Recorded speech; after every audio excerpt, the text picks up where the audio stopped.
dito sa NLEX Valenzuela exit northbound. Sa mga oras po ito, patuloy na bumubuhos ang katamtamang lakas ng ulan.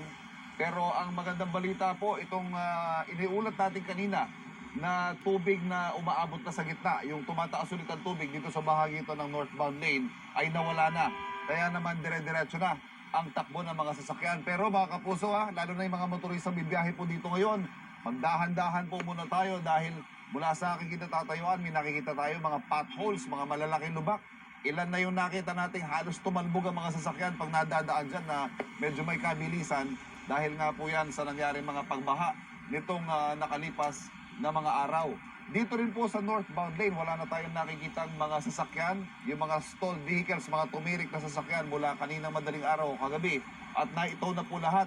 Ang nakikita natin ngayon tinotow, ayan, lahat po yung mga nasa southbound lane na. Nagpapatuloy po ang mabigat na daloy ng trapiko sa southbound lane base sa latest na abiso ng North Luzon Expressway social media pages ay Marilao to Valenzuela pa rin po. Yung stretch na yan ng southbound ay mabigat pa rin po ang daloy ng trapiko. Pero nagpapatupad na po ng zipper lane, may counterflow na po. Dito nakikita natin yung southbound ay kinuha ang isang lane ng northbound para mapadaanan ng mga sasakyan. At kaugnay pa rin po ng sitwasyon dito sa North Luzon Expressway, makakausap po natin Ginoong Robin Ignacio ng Traffic Operations Center ng North Luzon Expressway. Sir Robin, magandang umaga po sa inyo. Good morning po. Good morning po sa ating mga taga-subaybay. Bukod po dito sa nakikita natin na southbound lane na mahabang stretch ng traffic from Marilao to Valenzuela, kumusta po ang sitwasyon sa kahabaan ng NLEX, sir? Opo, maliban po dyan, dito sa southbound po from May Kawayan na lang po ngayon, yung KLM po natin, May Kawayan area, hanggang Valenzuela. Other areas naman po ng NLEX ay fast moving po. Wala po tayong namomonitor na mabigat na pagdaloy ng traffic po natin. But all other areas, exits, okay na po. Nadadaanan naman. Apo, nadadaanan naman po. Diyan na lang po tayo may concern ngayon. Meron po tayong kulang-kulang na 4 kilometers po na slow moving traffic dahil nga po dalawang lanes pa lang po yung nadadaanan dito sa ilalim po ng Paso de Blas dito sa Valenzuela area dahil po dito sa clearing po na ginagawa po natin dito sa mga naapektuhan ng mga sasakyan kagabi. Oo, nakita nga ho natin hanggang ngayon, from where I stand, may mga nakaparada pa mga sasakyan. Sir, ilan po yung nai-report na mga nagtirikang sasakyan mula kagabi? Opo, yun pong exact number, wala pa ako athan, pero umaabot na po na mahigit 30 po yung nare-report po sa atin na naapektuhan po kagabi. At maging yung pong mga motorista din po kagabi talagang ang ginawa po namin ay nagpaabot na lang po sa iba ng mga ang makakain na tinapay at saka tubig. Pero talagang sa dami po ay hindi po natin sila lahat na naabutan ng pagkain. Sir, yung nangyari hong pagbaha kagabi, kwento nga ho paano ba nangyari ito? May iba kasi nagsabi sana hindi na pinapasok yung iba mga sasakyan sa mga exit para hindi na sila na stranded dito ng ilang oras. Paano ho ba? Mabilis ho ba yung naging pagtaas ng tubig dito sa inyo? Opo, actually ang kahabaan ng index nadadaanan naman po yan maghapon. Nagkaroon lang po ng konting panding ng bandang early afternoon po dyan sa area ng Valenzuela. Tapos una po nagkaroon ng mas malalim na pagbaha dito sa Balintawak Cloverleaf. So dahil napag-alaman po namin na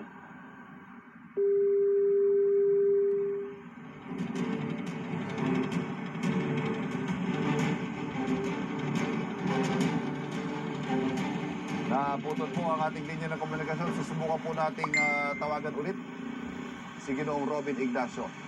Tayo po ay magbabalik para sa karagdagang update mula dito sa North Luzon Expressway. Balik muna tayo sa studio. Bahagi ng NLEX malapit sa Paso de Blas Toll Plaza ng Valenzuela City. Yan ay kasunod ng pagbaha na naranasan sa lugar kagabi. Ayon sa SUV driver na si Bong, tulad ko rin na galing Bulacan at patungong Quezon City, pasado alas 8 raw kagabi nang mapansin niya na mataas ng tubig sa NLEX patungong Paso de Blas Toll Plaza. Kasi hanggang dito sir, Yan, yung ano lang, loob lang, pero yung makina hindi naman. Agad lumikas si Bong kasama ang kanyang mga pasahero at iniwan ang kanilang nabahang sasakyan. Sabi ni Bong, natagalan ng pagresponde ng taga-NLEX sa mga katulad niyang inabutan ng pagtaas ng tubig sa expressway. Kaya napakatagal, siguro mga isang oras. Dapat nagawa kami paraan kung pwede sila magpa-exit doon at para maka-atlas kami lahat. Wala ni isa ni mga NLEX. Hahatakin naman daw ng NLEX sa mga sasakyan tulad ng sa kanila patungo sa pinakamalapit na exit. Marami ring sasakyan ang naipit sa bahagi ng NLEX sa May Kawayan Toll Plaza. Yan ay matapos isara sa mga motorista, mga toll booth dulot ng pagbaha sa Paso de Blas mag-aalas 7 kagabi. Sabi ng truck driver na si Ramil, alas 9 ng gabi nang isara ang toll plaza. Wala sinasabi. Basta galing ako doon sa highway, pinapasok ako rito, wala man ako madaanan, bumalik na lang ulit ako rito. Magkaantay na lang ako magbukas yan. Inabutan din ng mahabang pila si Arman na magsusundo sana sa kanyang kapatid sa airport. Kaya na nga namin. Heavy traffic na dyan sa MacArthur. Ngayon nag-shorts yung pamangking ko. Sobrang na raw ang lalim ng tubig. Kaya karamihan sa mga motorista kanina, pinili na lang patayin ang kanilang makina habang naghihintay. 12:54 AM na nang buksan sa mga sasakyan ang May Kawayan Toll Plaza nang humupa na ang tubig baha sa Paso de Blas area ng NLEX. Pero dahil sa imbudo na ang mga na-traffic at tumirik na sasakyan, inabot pa na mahigit 3 oras bago tayo nakarating sa Quezon City. Ito ang unang balita, Jomer Apresto para sa GMA Integrated News. Kahapon na bumuhos ang malakas sa ulan na nagdulot ng baha sa De Gloria Extension, Talanay, Batasan Hills, Quezon City. Sa video makikita naglalakad ang isang lalaking nakapayong sa gilid ng kalsadang na ginagawa. Pero kasunod niya isang bata na natangay na ng baha sa gitna ng ginagawang kalsada at nahulog sa butas.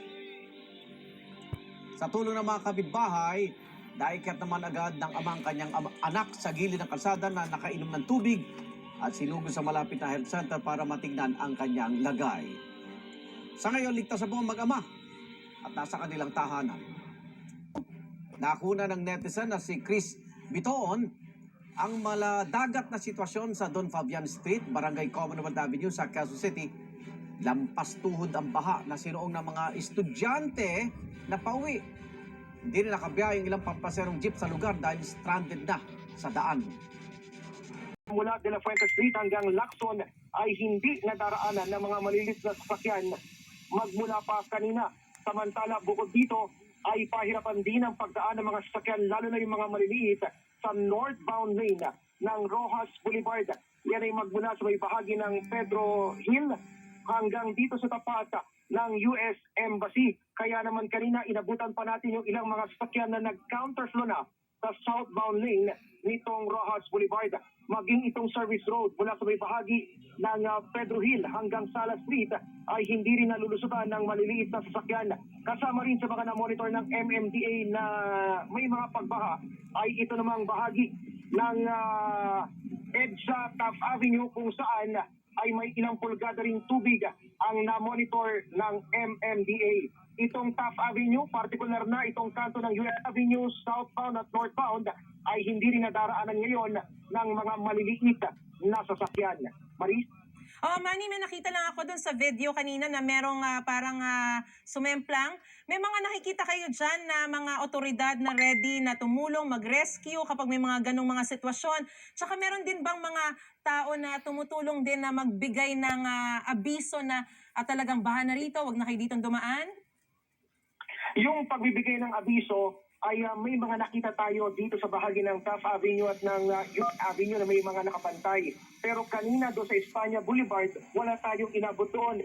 At sa katunayan, inang sasakyan yung nakita natin na nagkaroon ng problema doon sa mismong lugar kung saan may sumemplang. Kasi bahagi yan ng Center Island, pero lubog yan sa tubig kung kaya't hindi yan naiwasan ng ilang motoristang nag-U-turn o kaya umiwas sa paglusong sa baha sa kahabaan ng Espanya Boulevard, Maris. May mga inabutan ka bang mga stranded dyan ng mga pasahero at may mga tumutulong na bang mga halimbawa, mga truck-truck, yung halimbawa galing sa mga lokal na pamahalaan para isakay sila kung sakasakali? Magmula pa kahapon, kasama na sa mga pinaiikot ng Manila Police District yung kanilang mga truck na ginagamit para magsakay ng mga pasaherong stranded. At base na rin sa kautusan ni Manila Mayor Isko Moreno, ganyan pa rin ang magiging patakaran ngayong araw na ito kung saan pagkakalooban ng libreng sakay itong mga kababayan natin sa pamamagitan na rin ng suporta ng MPD at batay na rin sa pakikipag-ugnayan natin sa pamunuan ng Bureau of Fire Protection Manila, ganun din ang kanilang gagawin para sa araw na ito na sinimulan nila kahapon. Yan nga yung pagsundo at paghahatid ng mga stranded na pasahero. Maraming salamat sa iyong ulat. Mag-iingat kayo. Manny Vargas ng Super Radio DZBB.